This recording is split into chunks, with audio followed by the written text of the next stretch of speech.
Good morning. I'm Harley Schlanger from the LaRouche Organization with your daily video update for November 27th, 2023.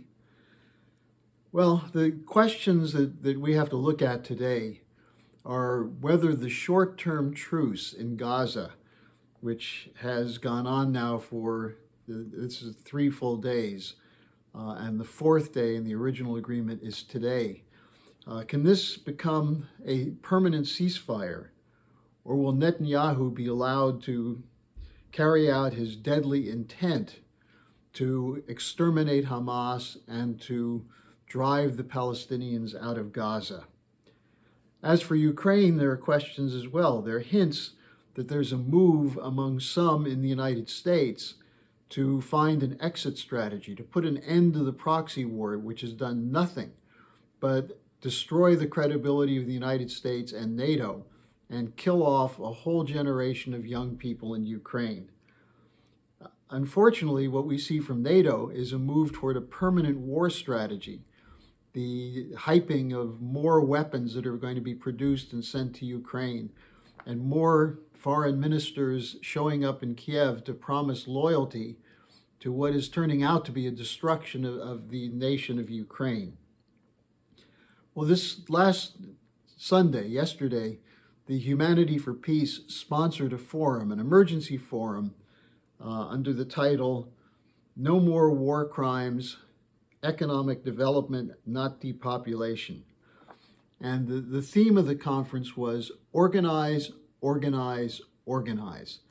That we're seeing the potential with the growing demonstrations, with some nations in the West saying enough of the killing in Gaza. We're seeing a potential to put an end to the unipolar order, which seems to be committed to permanent warfare. In her keynote, Helga Zepp-LaRouche said, we have to expand the mobilization of the International Peace Coalition to, quote, make it grow until we have brought the world away from the present course, unquote.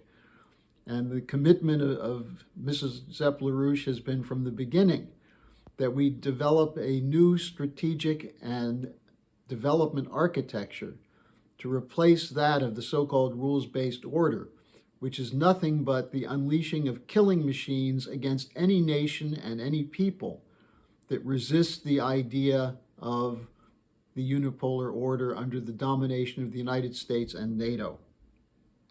The conference was also addressed by veteran activist and former CIA operative Ray McGovern, as well as journalist Vanessa Beeley. And as soon as it's available, I will post the links for you to watch the event. It was a very powerful event, and it addressed the most important strategic issues facing all of us. Now, meanwhile, the prime ministers of Spain and Belgium made an appeal for a permanent ceasefire and the recognition of a Palestinian state.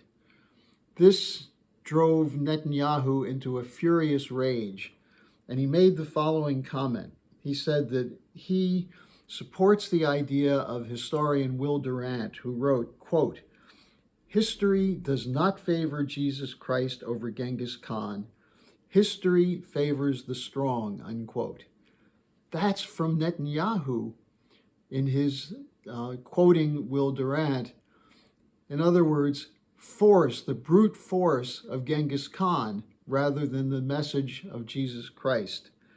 We have to rub this into the supporters among Christians, supporters of Netanyahu who are Christians. That Netanyahu, given the choice of Genghis Khan and his barbarian hordes, or the message of peace and love of Jesus Christ, that Netanyahu chooses Genghis Khan. So in addition to statements from the prime ministers of Spain and Belgium, there was a tour of foreign ministers from a number of Arab League and Organization of Islamic Cooperation countries, including Saudi Arabia, Jordan, Egypt, the Palestinian Authority, Turkey, Indonesia, calling for a permanent ceasefire and a comprehensive peace agreement which would include the establishment of a Palestinian state. They visited all the nations that are represented as permanent members of the UN Security Council, except the United States, because the United States has blocked every single effort to address this crisis.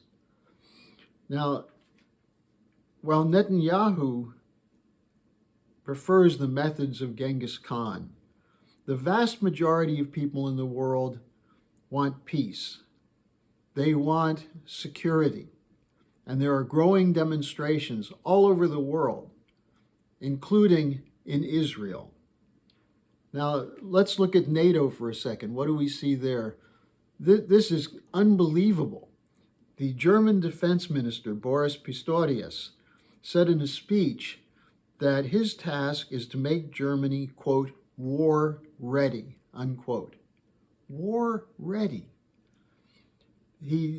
As he said this, the German Council on Foreign Relations put out a report calling for an increase in military production by German industry, an increase in the size of the Bundeswehr, the German army, and a change in the mentality of the German people so that they're prepared for war. What? Have they forgotten the last times in the last century when Germany was prepared for war, the death and destruction that resulted from that? When Germany is war ready, the world should be quaking. One of the authors of this report of the German Council on Foreign Relations said that this is necessary because Russia intends to go to war with NATO in the next 6 to 8 years. And so Germany has a 6 to 8 year period to prepare for war. At the same time, the war hawks in the United States are saying that we must be prepared to face China in war by as early as 2025. Can we leave international relations in the hands of such lunatics who are committed to the idea that we must have destruction and not negotiation, not diplomacy? Remember, the war in Ukraine resulted from 8 years of refusal of the West to negotiate in good faith with Russia. After lie from the West, Putin launched the special military operation, and the West continues to pour arms and money into Ukraine. So we have to expose these narratives as fraud, a fraud which is perpetrated on behalf of the military-industrial complex of all Western nations. Instead, the West must cooperate with the BRICS, must cooperate with international institutions that are committed to development, to lifting nations out of poverty, to addressing the problems of disease and hunger. Not permanent warfare. We need mutual benefit, not permanent warfare. Now, unfortunately, economic development and peaceful coexistence is not the present policy of Biden, of Netanyahu, of Zelensky, nor the German government. But it's worth noting that there are economic crises hitting the United States and Germany. The United States, because of the $33 trillion in government debt and the growing deficit because of war spending in particular and interest on the debt, the U.S. doesn't have the money to continue these wars. Germany is facing an extreme economic crisis right now. But the point is, should we not support wars because we're broke or because it's the wrong thing to do to support these wars? Polls in the United States show a significant drop in support for the funding of the arming of Ukraine and for the support in Gaza, even with the media lies and censorship. So we're now at a critical moment in this strategic crisis.